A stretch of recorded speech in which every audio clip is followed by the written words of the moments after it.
Hello, this is Carrie Wheeler, and my nonprofit website is for the Furever Home Animal Adoption Agency. I have a full-width header with my logo as well as a navigation bar beneath that. I also wanted to create a sticky header up at the top because it does get a little bit longer and the navigation makes it easy to pop back and forth from one section to the other. I do have a slider that kind of has a different element with both of the animals that would be for adoption. We have some success stories and a different layout for that as well. Beneath this, we have our pet tips section that is going to be training, health, resources. We could also change this to different content depending on what we are doing. We have our little call to action here that would have some of these elements that would pop up and create an email form or some other way to contact us. Beneath that, we have our social media icons as well as an additional way to pop that up throughout the page because it does get a little bit longer.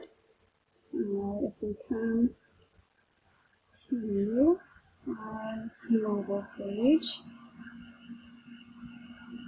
we have that same header. We created a little drop-down menu that has similar elements with the shape and the colors.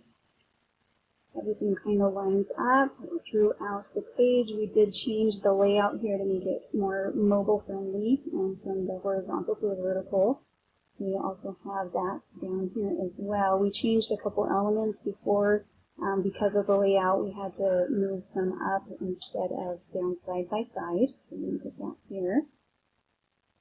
Some of the design elements that I had, I really wanted to make sure that this seemed like a relaxing website with the purples, blues, greens, because adopting a pet can be fun but very stressful. So I wanted to make sure people were able to feel at home and that they can get the help they need with this. Some of the problems I did have was I'm used to building code from scratch, and so adding divvies and WordPress is wonderful, but it was hard for me to kind of figure out which specific element I needed to alter.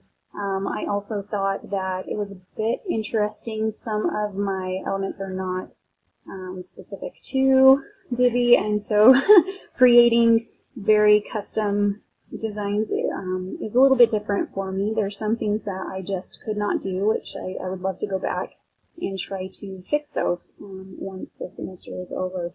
But overall, I think that using a page builder is a wonderful way to get websites up and running, and especially as I get more experience and work with it a little bit more, I think it would be great to use in the future. So thank you very much for watching.